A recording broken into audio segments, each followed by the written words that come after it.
ating poster. Yes, the beautiful girl. Palapak tayo. Palapakan naman natin. Anong pangalan? Maricar. Coach Maricar. Ano sa akin? Pag-unlad. Palapakan naman natin. Ano ba? Anong ibig sabihin ng thrive? Yung mga iba, may signal ba dyan? I-google na muna natin. Diba kasi to survive is one thing. To thrive is another thing. Diba? So kasi pag sinabi mong survival, parang kumapit ka lang, no? Parang hanggang kung sa eskwelahan pa, pasang-awa. Sino yung mga pumapasang-awa dito? Sino yung mga pasado pa rin naman, no? Kahit pasang-awa. Yes! Oh. Yun ang ibig sabihin ng survive. But to thrive is a different story. To thrive means to what? To flourish. To thrive means to have more than enough. Gusto nyo ba yun? Yes! Sobra-sobra nag-uumapaw. Ganun. Gusto nyo ba yun? Ano yung gusto nyo mag-umapaw? Kanin? Kaya tayo tumataba eh. Pay-ins. Ano pa? Ano pa? Magsalita naman kayo. Wala na tayo sa Zoom. Pera. Ano pa? Learnings. Ano pa? Skills. Ano pa? Yes. Growth and development to be successful. Wow, palakpakan naman natin yun. Kahit nasa likod, tumataas ng kamay. Yung mayaman talaga, yung mga nagsasalita. Kaya kailangan nagsasalita kayo kasi nasa negosyo tayo, nakabuka dapat ang bibig. Tsaka pag hindi na binubuka yan, baka mamaya paghinga nyo, himatay yung joke lang. Joker yan. Anyway, this will be a short module lang po about Thrive. So, naisipan ko lang po na since marami pong mga baguhan dito and syempre kagaya ko na dreamer, gusto talaga na ma-achieve ang dreams. So, naisipan ko siyang gawa ng acronym, yung Thrive. Okay lang ba? Na-share ko sa inyo? Yes! Yan. So, as for me, sa journey ko, this is what it means by Thrive. Dito ba yun? Dito ba yun? Ayan. Ayan po yung ito po yung sample ng sarili mo. Alam mo ang tawag ko sa pag-hub, yan? Trainingan ng pagyaman. Nandyan ka sa hub right now kasi nga meron kang gusto marating sa buhay mo, tama ba? Yes! Nandyan ka kasi gusto mong yumaman. Yes! Gusto mong mabilis kang matuto sa mga magagaling. Gusto mong gumaling agad sa ginagawa mo. Tama ba? Yes! Kaya naman kung nasa hub ka, andun ka na right now sa training ground mo para magpayaman ka. And ako po, I was once a hubber like you. Nag-start po ako sa Manila as one of the hubbers ni Mentor Joseph Lim sa first hub po. Dito, sa Ortigas. Sa Mega Plaza po, magkakasama kami nila Mentor Merlit, nila Mentor Adrian Padilla, and marami po kaming mga kasama during that time. So, speaking of hub, alam ko po talaga yung experience, paano tayo nakikisama, paano, di ba, toka-toka yung pagluluto, paghuhugas, ganon. Bakit ka tumatawa? Hindi ka siguro naghuhugas sa joke. So, doon ako nag-start. Nag-start ako na nakikitira sa hub. So, sa mga nandito, lahat naman po tayo, we start from there. And ito po yung nangyari sa akin dito sa Manila. So, eto mga pictures, siguro, ayan, dito tayo mag-start. Hindi ko nasisimulan dun sa umpisa talaga. I-per picture ko na lang. Etong picture na to, ayan, gusto niyo din bang humawak ng ganyan karaming bundle-bundle? So, kaya ko siya nilagay. Alam niyo, before, when I was starting, yung pangarap ko pa lang yung pinanghahawakan ko sa buhay ko at malakas na loob. At talagang, pa lang, tapang, yung puhunan ko sa buhay, wala pa po yan. Mahilig na talaga ako sa visuals. Try niyo po yun. Ako nagka-cut out talaga ako. Kagaya yan, yung may hawak akong maraming pera, before pa lang, hindi pa ako kumikita ng ganyan, may picture na ako sa sarili kong may hawak ko pera, tas nakalagay po siya sa gratitude journal ko. So, ganun ang mga pinagagagawa ko hanggang sa nag-manifest po. But eto pong picture na yan, hindi ko makakalimutan yan kasi yan ang time na naging multi-millionaire yung bank account ko because of online marketing.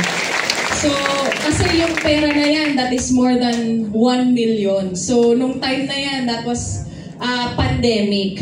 And, ayan, eto naman, lahat naman tayo, di ba, may DTC. Di ba, nakikita niyo po ba yung total commission of all accounts? Malabo ba? Magkano po yung nakikita niyo? Ayun, 83K. So, combined po siguro yung income namin ng family. Nasa 9 figures na po yung inabot ng income namin dito sa business natin. So, you could just imagine, I started na pinangutang lang, tapos right now, ganyan na po yung accumulated na income. Gusto niyo rin po ba ng ganyan? Yes! Imagine if ikaw may ganyan na accumulated income, ano na kaya itsura mo, no? Grabe, siguro kamukha mo na si si Ann Curtis, si Dingdong Dantes. Ayan, and eto naman, of course, alam niyo naman po yan, dati pa lang talaga, when I was still driving my first car, Toyota Fortuner ako, pangarap ko na talaga magkaroon ng Mustang. Kasi para sa akin yung Mustang, napaka-astig na medyo may pagkamalandi. Kasi ano yan?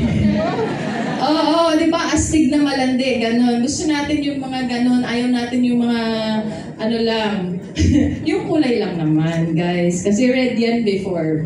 So, nangyari din po siya because of this business. Talagang tinuloy-tuloy lang natin yan. And bilang isang nurse, eto, mga pang-abroad, eto lang yung mga kinuha ko na pictures kasi eto, yung na-experience ko yung snow, talagang baliw na baliw po talaga ako. Oo, hindi ko na to first country, pang ilang country ko na yung Korea, but during that time, nung nag-Korea kami, nag-snow. Grabe talaga, para akong bumalik sa pagkabata, ginanon-ganon ko yung ice, tapos gumawa ko ng video. Marami akong mga nagawa ng video during that time. But iba pala, pag talagang na-experience mo na. And ito naman yung skydive experience, hindi ko to makakalimutan. 2017 to. Dahil takot po ako sa heights, kaya ginawa ko po yung pinaka-extreme na pangpatakot ng sarili. Kaya mo din ba yun? Yes! Sa ngalan ng pagyaman. Yes! Pero actually, sa utang lang naman pala talaga nakakatakot. The moment na, ang pinaka nakakatakot sa experience na yan, yung patalon. Yung binukas na yung eroplano, tapos rumaragasa na yung hangin, tapos patalon. Unti-unti na silang tumatalon, so wala ka na talagang choice, kayo na yung susunod na yun, yung moment na yun, nung pagtalon na gano'n, grabe, Lord, ikaw na bahala, gano'n.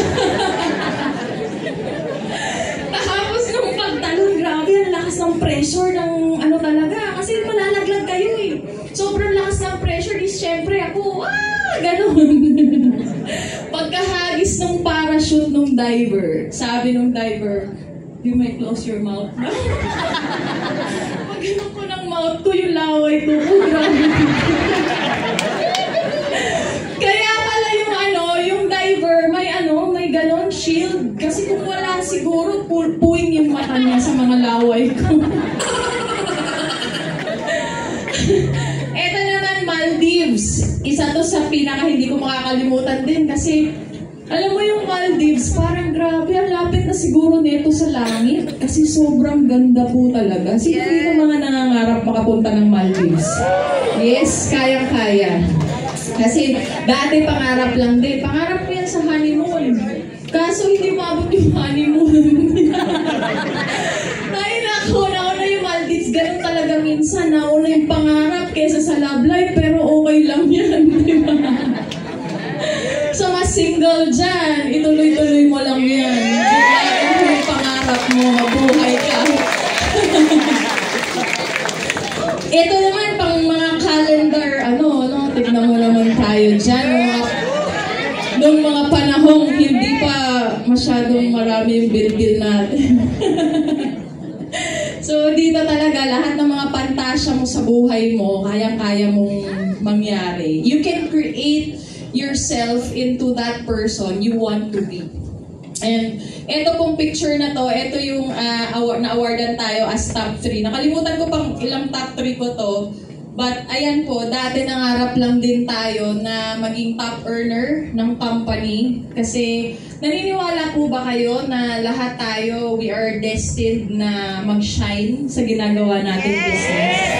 Alam mo, naniniwala ako na yung journey mo right now, it's there for a reason. And that is to prepare you for your destiny. Kasi nga, naka-destined ka talaga for something great sa buhay mo. Yung pangalan mo, nakaukit na yan. Na darating yung time, ikaw naman ang papalakpakan. Ikaw naman ang magiging inspirasyon because of your story na kinay-create mo right now. And hindi, itong last picture na to, hindi ko makakalimutan din to kasi hindi na to sa AIM. So, na-awardan tayo sa labas. Outside the business. So, ayan o, ASEAN Excellence Awards ba yung nakalagay dyan? Basta yung mga kasama ko dyan, may mga artista. Ayan, artista to, di ba? Kilala niyo ba to? Oo, ayan, si Marco. Magkasama kami na na-awardan dyan sa sa awarding body na yan. So, ito po yung picture ng pag-thrive. And ito pa pala last. Ayan, bukod sa mga nasa mga gilid, ayan, ginit na ako po ito kasi ito yung last year lang. So, siguro to sum it all up, from someone na nakitira lang sa hub, to right now, someone na nagkaroon na talaga ng sariling bahay at lupa. Diba? Because of the business.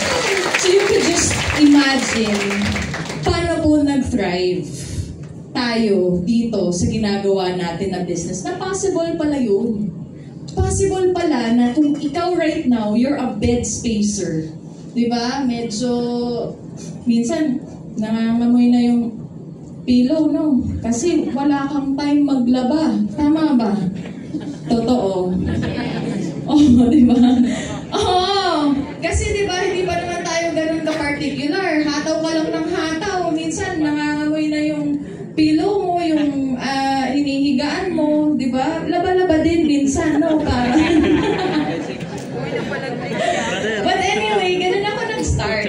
Hindi po ako yung isa sa mga talagang sobrang linis na tao. Madungis po akong tao, makalat po akong tao. Pero, syempre, dahil nung nag-hub nga, natuto tayong makisama. Lalo na yung kasama ko dati sa hub, talagang metikuloso pagdating sa mga linis-linis. Anyway, ayan po, etong house na to, kasi built na siya eh. So, binili namin siya at 19 million. Tapos, kasama po yung renovations. Kasi ganun pala pag built yung house, pag meron kang hindi nagustuhan, so meron kang ipapa-renovate. So may mga pina-renovate pa si Mommy, tapos plus yung mga nilagay namin na laman ng bahay. So yung worth niya, nasa mga 26 to 27 M. Yung bahay po na yan. So, niregalo natin yan kay Mommy. So bilang anak, ang sarap din sa pakiramdam na lahat ng mga effort, sipag, pagpupuyat, at lahat na mga rejection, bayad lahat the moment na nakuha natin yung mga pangarap natin sa buhay. Ayan dyan of course, hindi ko po magagawa lahat ng yan if it weren't for our grand mentor. Of course, palakpakan naman po natin, Mentor Joseph Lee, na talagang walang sawa at tuloy-tuloy sa pag-guide po dito sa business na to. Now, ang tanong ko po sa inyo, do you also want to thrive in your business? Yes! Do you also want to create somehow a collage of your journey na ikaw mismo, pag tinignan mo, nakakabaliw talaga? Alam mo yung ikaw mismo, pag tinignan mo yung collage mo, grabe, saan lang ba ako nanggaling dati? Sino lang ba ako dati? Tapos ngayon, ganito na.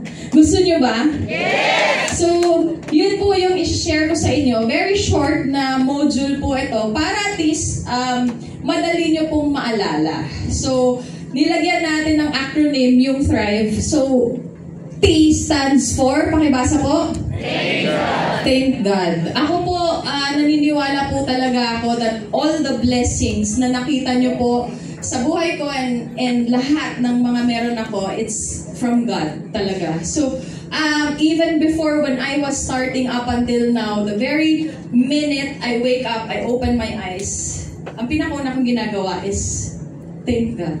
Ginagawa niyo rin po ba?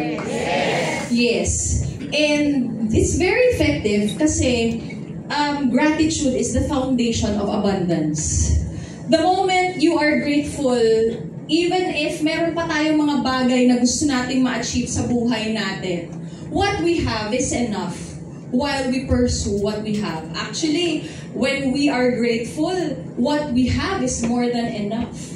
And kailangan kasi natin na masanay yung sarili natin na mapagpasalamatin. Di ba? Grateful tayo.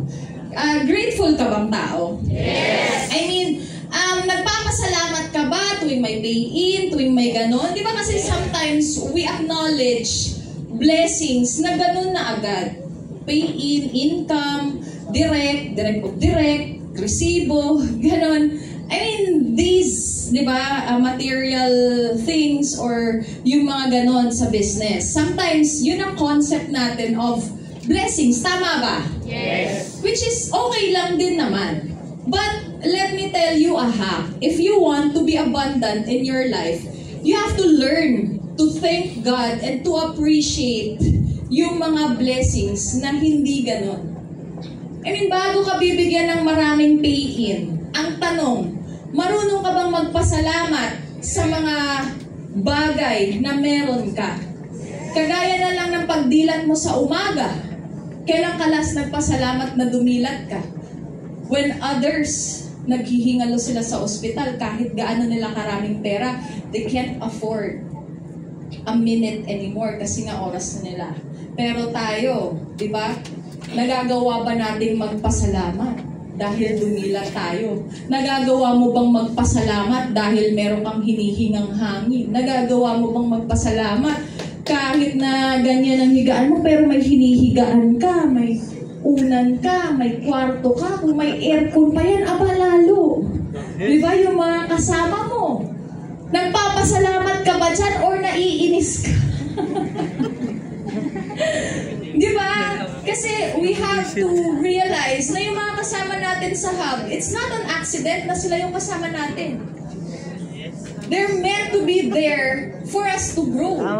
Di ba? Kung merong mga tao na medyo tayo sa ugali, kabanggaan natin ng ugali, alam niyo kung sino yung mas umiintindi, yun ang mas nag-grow. Yun ang mas advantage. Kaya nagagawa niyo po ba yan? Pakibasa po ulit. Number 1 po yan. Kasi lahat talaga. And bukod dun sa mga blessings that, you know, I already have na hindi material, I'm used to thanking God for blessings that are on their way. And I'm used to thanking God in present tense. Salamat po sa napakaraming pay-in. Salamat po sa maraming direct. Salamat po, Lord, sa marami kong makakausap today na mga positibo at talagang desididong magbago ang buhay. Salamat po sa 6 figures na income consistently increasing every month na binibigay mo po sa akin. Salamat po sa mga leaders po na talagang magagaling, masisipag, mga ganon. So, ganon po. Instead of asking, Lord, bigyan mo po ako ng maraming pay-in, Lord, bigyan mo po ako ng maraming directs, Lord, bigyan mo po ako ng maraming ganito, bigyan mo po ako ng maraming ganito, pasalamatan mo na in advance. Thank God in advance. Kasi in that way, you are parang declaring na andyan na siya sa buhay mo, it's present. You are not coming from a space na nag-a-ask. you are coming from a space na nagiging grateful ka na because it is already present in your life. Subukan niyo po yan. It works. You know what? When I was starting in the journey, nagko-commute pa lang ako. Medyo nandun pa tayo sa stage na ginajuggle natin yung pera natin kung ipapamasahe or ikakain. Anong pinipili? Ipapamasahe or ikakain? Siyempre, kakain. So, nandun pa tayo sa stage na minsan napipilitan tayong mag 1, 2, 3. Ang parati kong ni-rehearse. There are times, di ba, walang kausap, walang magawa. So, instead of me thinking other things that are not related in the business or negative things, meron ako parating sinasabi sa utak ko. Gusto niyo malaman? Yes! I am a money magnet. Money comes easily, frequently, abundantly, and in multiple sources to me. Paulit-ulit po yan. I am a money magnet. Money comes easily, frequently, abundantly, and in multiple sources to me. I am a money magnet. Minsan, pero hindi mo kailangan i-recite ha. Baka kasi nasa jeep ka, tapos maghagaganon ka. Baliw yun. Hindi na baliw na yun sa networking niya. So, pwede mong patakbuhin sa utak mo silently. Like, example, you stare blankly in the sky. Kesa, unguarded yung thoughts mo, kahit ano pinapapasok mo. You stare blankly in the sky, pero yung tumatakbo sa utak mo, I am a money magnet. Pwede mo ding palitan. I am a direct magnet. Directs come easily, frequently, abundantly, and in multiple sources to me. So, depende sa'yo kung ano yung gusto mong maging reality sa buhay mo. Kasi isa lang yung sure ko, kung ano yung gusto mong maging reality sa buhay mo, dapat yun ang laman ng utak mo, ng puso mo, sinasabi mo, isinasabuhay mo, isinasagawa mo. Pag gano'n lang nangyayari at ginagawa mo, mabilis ang manifestation. So next, pakibasa nga po. Happiness in helping. So TH na tayo. So masaya ba tayo habang nakakatulong tayo? Yes. Kailangan natin na mahanap yon sa puso natin na we draw happiness every time we get to help. Pero normal naman yun sa tao na tuwing nakakatulong tayo, nakakasaya ng puso, tama? Yes. You just have to make it your normal, parang ganun ka talaga. Parang kailangan siya mag-register sa muscle memory mo para nasasanay ka. Di ba kasi sometimes, we approach yung hataw like a chore. Di ba? Kasi pinapagawa ni upline. So what if hindi ganon ang thinking mo? Kasi the only reason lang naman bakit pinapagawa ni upline is your upline is guiding you towards the right path para ikaw ay kumita ng malaki sa business. But you know, instead of taking it like parang kang empleyadong inuutusan na magtrabaho, why don't you shift the mindset? Kasi nga, take note to survive is one thing, but to thrive is a different story. Diba? Nasaan ka kayo sa journey mo? Are you merely surviving or are you thriving? Because you can never be both. It's either you are on one side or the other. So, etong tinuturo ko po, paano mag-thrive. Okay? So, instead of ganon, di ba? Be excited every day. Di ba? Sino na naman kaya yung mga makakausap ko ngayon? Sino na naman kaya yung mga matutulungan ko ngayong araw na to? Di ba? Kasi pag ganon ka, then definitely, yung ibibigay sa'yo yung mga tao, ililink sa'yo yung mga tao. And then the moment na kumakausap ka na, bago pa lang sagutin yung tawag mo, nakangiti ka na. Bakit? Kasi importante yung nagiging charismatic ka. The moment na sinasanay mo sarili mong nakangiti. Lalo po sa online. Sino-sino yung mga nag-online dito? Kami! Ayan. Online or field, same. Na kailangan nakangiti. Kasi negosyante po tayo. So, nanghahawa tayo ng positivity. So, kailangan po yan. So, kailangan masaya tayo habang nakakatulong tayo. Mapa-downline man yan, prospect man yan, or brother lines man natin yan. And meron akong isang hindi makakalimutan na sinabi ni Mentor Joseph Lim sa amin way before, na the moment daw ikaw, sinasanay mo yung sarili mo na even yung mga cross lines, brother lines, you cater to them like your own. It signals abundance sa buhay mo, that you are ready for more leaders, more downlines under your organization kasi tumutulong ka kahit sa mga crosslines mo. Ginagawa po ba yan? Kung ginagawa mo yan, congratulations. Ayan, pakibasa po. Resilient. Resilience is the ability to move on quickly. To get up quickly. Diba? Normal ba naman mga challenges? Yes. Sa mga mentorings ko, parating natatouch po ang challenges. Well, it's part of life. It's not just part of business. It's part of life na kahit nagnenegosyo tayo or hindi, meron talagang mga challenges. But to be resilient is to be able to stand up after a failure or after a challenge quickly. Diba? Pakisabi nga po yung quickly. Kailangan mabilis. Hindi po pwedeng isang taon ka na dyan sa pinagdadaanan mo. Diba? Kailangan yung pinagdadaanan ay dinadaanan lang. At para po sa kaalaman nyo, if you want to be thriving in life, kailangan mo pong daanan ng mabilis. Kasi dadaanan mo na rin lang. Diba? Di ba pag bumubunot ng uban, o kaya dito, o kaya sa ilong. Buhok sa ilong, masakit pag binubunot? Yes! Alin ang mas masakit? Binubunot ng matagal or pag ganun? Mabilis. Sa mga lalaki, familiar kayo dyan, di ba? Sa mga babae, hindi masyado eh. Di ba? Sa mga lalaki, parang hindi kayo nakaka-relate mga lalaki. Di ba? So parang ganun din ang challenge. Kailangan mo siyang quickly. Di ba? Parang kasi lahat naman ng challenges we go through it.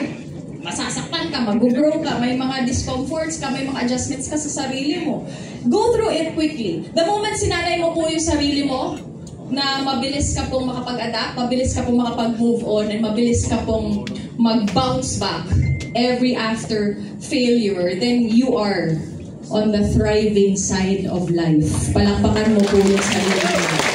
That is what it means by resilient, di ba? I am resilient. You are resilient. So meaning to say, mabilis kang mag-bounce back.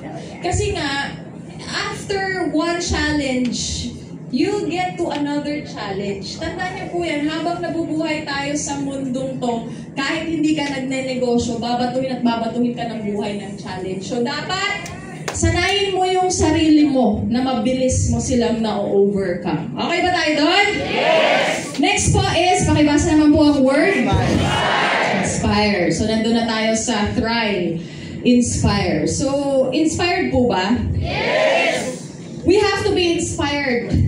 Kasi nga, we inspire others eh. We inspire others na magkaroon sila ng panibagong pag-asa sa buhay nila. We inspire others na merong change na pwedeng mangyari sa kanila ngayong taon.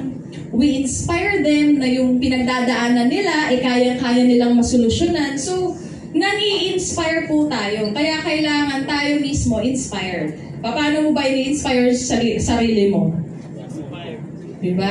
Kaya po sinasabi, bawal manood ng mga kadramahan, bawal makinig sa mga problema, bawal mga ganun. Kasi nga, they're like, basura po.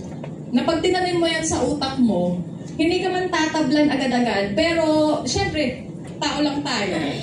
Eventually, pag yun ang nilalagay mo sa utak mo, tatablan ka eventually. So, it will keep you off track. So, for you to be on track lang, always, kailangan matuto tayo na doon tayo, mamili tayo kung ano yung mga pinapapasok natin sa utak natin, pinapakinggan natin, pinapanood natin. Okay ba yon? Yes! Kasi yan po yung trabaho natin, mag-inspire ng kapwa natin. Pakitignan nga yung katabi mo, inspired ba yan? Yes! Di ba mukha ba yung inspired? Yes! Kasi kailangan inspired! Kasi the moment na inspired ka, susunod po yung resulta mo. Diba? Magiging nakaka inspired din yung resulta. Sino ba dito yung inspired ka sa mga nakita mong six-figure earners? So, imagine na lang yung mga nakikita niyo po dito ng mga resulta, those results are also possible for you.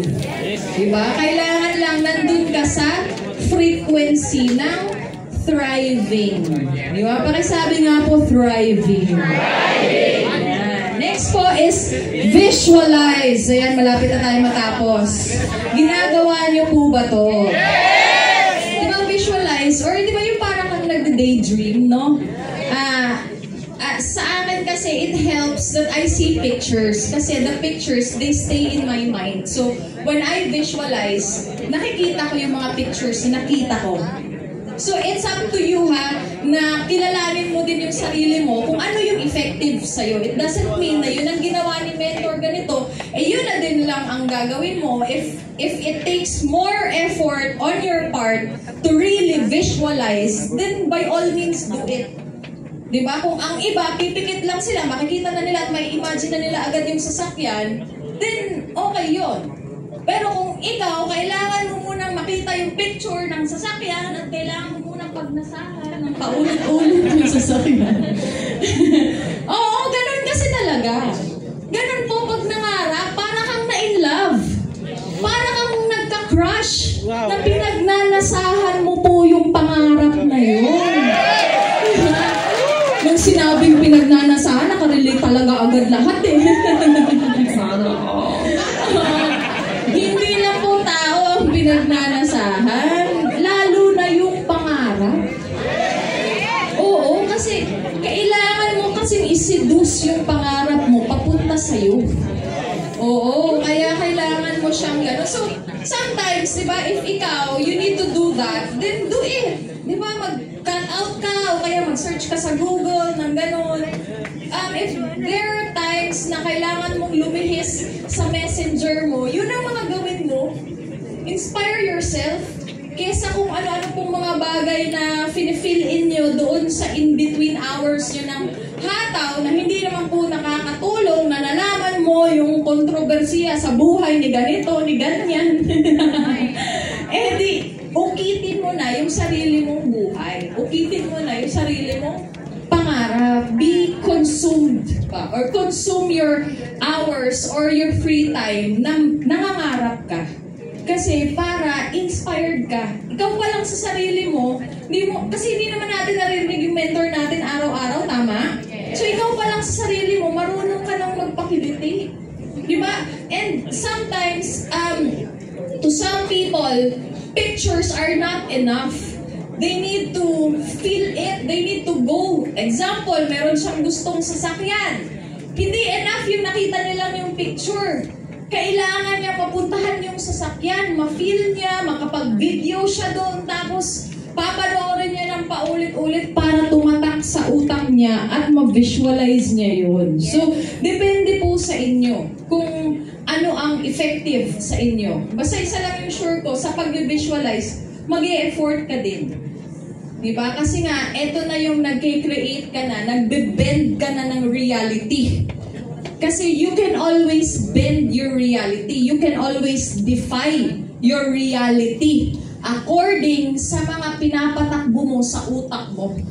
Kaya make sure, hindi puro mga Viva Max yung mga tumatakbo dyan sa utak nyo. Ha? Oh, i-delete na din yan. Okay.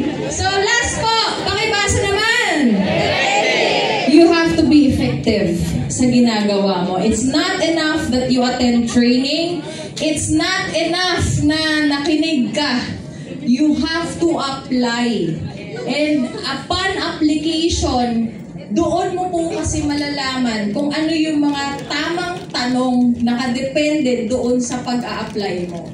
So, being effective means nagagawa mo sa skill. Kasi diba, sa mga kadalasan ng mga digital blueprint, we teach about skills. So it's not enough na may picture ka, naka-attend ka, may recording ka. Apply it right away. Kasi doon magsisimula na makakapa mo, kailangan mong makapa. Diba? Kailangan mong makapa, kailangan mong magawa kasi para makita mo yung loopholes. Kasi everything is perfect on Fury. Ano niyo po ba yun? Diba pag binagsak, it's so perfect. Pag binagsak nung trainer, parang dali. Tama? Pero nung in-apply mo na, doon mo na nakita yung mga challenges, yung mga loopholes. So doon ka na ngayon magtatanong, Plan, ano po ba yung ginagawa pag ganito? Ano po ba yung sinasagot pag ganito yung sinasagot? So pag ganon, doon na yung learning. Natututo ka na ng mga effective ways. Kasi it's not enough that you do the business. You have to do it effectively. Pakisabi naman po sa katabi mo, you have to do it effectively. Oh. Sa kabila naman, you have to do it effectively. Bakit? Bakit kailangan mong gawin effectively? Kasi nandyan po ang mga limpak na kita. Diba? When you do it effectively, babaha ka ng direts. Effectively, you'll be able to, paal accounts, makakapag-build ka talaga ng mga leaders na kumikita. Diba? Makakapagpa-hub ka, yung mga nasa hub mo, talagang kikita sila because you're doing it effectively. Kaya palakpakan mo naman yung sarili mo. So, ayan po yung ating short na definition ng thrive. Handa ka na bang mag-thrive? Yes. And i-apply po ba? Sige. So, since natapos na tayo, palakpakan naman po natin. And nandito pala yung gumawa ng aking slides. Palakpakan naman natin si Coach Onin sa napakaganda slides na ginawa niya para sa ating lahat. So, let me call back on stage our host, Super M. Palakpakan naman natin our online queen! Diba? Business na to. So, if there's someone who really wants the best for you, and who really wants you to prosper the soonest possible time, yung upline mo na yun. So, sa akin kasi, ganun ko nakikita yung upline ko. And I have full trust sa upline ko. Kasi nga, when you are starting, parang ganito, kung yun ang success, yung dulo, pag nagsisimula ka, hindi mo naman nakikita agad yung dulo eh. Ang nakikita mo lang, kung ano yung nasa harap. Kung ano yung nasa harap, yun ang nandun yung level of understanding mo, nandun ang awareness mo, nandun ang mga alam mo pa lang about sa buhay at sa pagnenegosyo. Now ngayon, yung upline natin, hihiram tayo sa kanya nang nakikita niya. Para makarating tayo at mag next level tayo. So it's very important sa mentor-mentee relationship, yung transparency. Na half-truth is not truth at all. You have to be 100% truthful kahit na pangit or kagalit-galit yung truth. Kasi nga, kailangan makita ng mentor mo yun. Kasi para yung mentor mo, since nakita niya, makakapagbigay siya ng sound advice sa'yo. So, napakahalaga nun. And the moment na nagsabi yung mentor mo na eto yung gawin mo, normally kasi ang ipapagawa ng mentor is yung mas mahirap.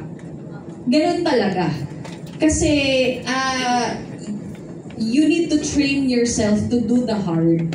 Because when you do what is hard, eventually your life will be easy. Yes. Because if you keep doing what is easy, eventually your life will be hard.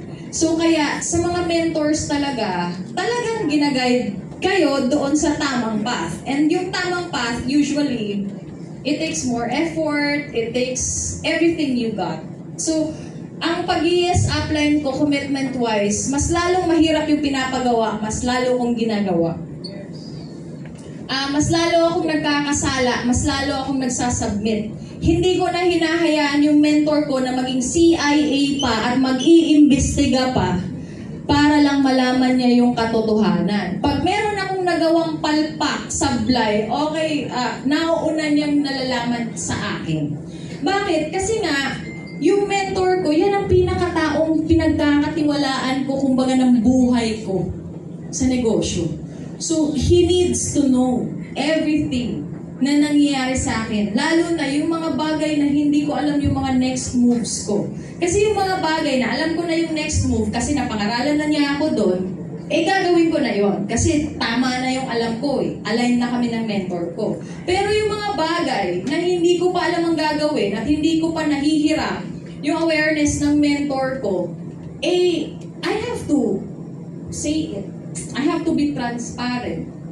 Diba? So, ganun ako nasanay. And, usually talaga, yung journey ng mentor-mentee, sometimes may push and pull, di ba? Parang hihilain ka na ng mentor mo, dito tayo sa pagyaman. Di ba?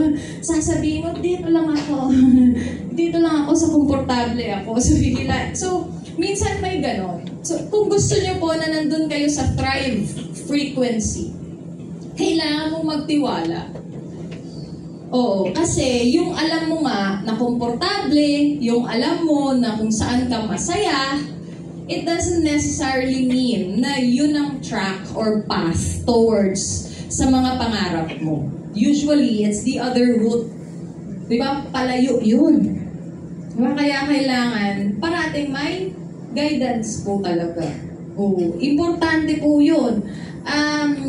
Sometimes yung nag-guide sa'yo, mas bata sa'yo, pero kung nauna yan sa negosyo, dapat sundin mo po talaga yan. Kasi mas nauna yung experience niya sa negosyo. Diba? Kahit ano pa yan, basta yan yung nag-guide sa'yo. Sundin mo, kasi may wisdom dun eh. The moment sinunod mo, dun mo maiintindihan. Lalo na pag nagkaroon po kayo ng leaders nyo, maiintindihan nyo gaano ka palang kamahal ng mentor mo. Gaano pala yung mentor mo nagmamalasakit sa'yo. Diba? Sabi nga, pag bibigyan ka ng 100 na leaders ngayon kasi ugali mo, matutuwa ka kaya? Sa ulo.